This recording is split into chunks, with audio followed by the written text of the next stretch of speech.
So I thought I'd do this little video to help you with these Cartel X bindings. Now when I bought them and came to fix them to the board, I was rather flummoxed, to be honest, because normally there's a little grub screw or something that releases the base plate so you can attach it to the board.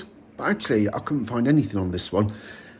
I couldn't find anything on the internet. Everybody gives you demonstrations how to set it up, not this stupid little design, which is very good, really. Anyway, I'm just going to show you how it works. So, as you can see, I've already attached them to the board, so I've fixed them.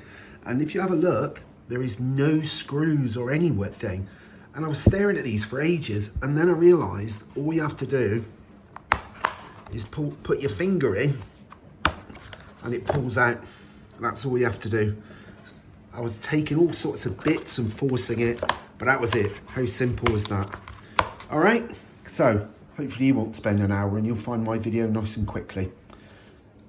Have a good ride.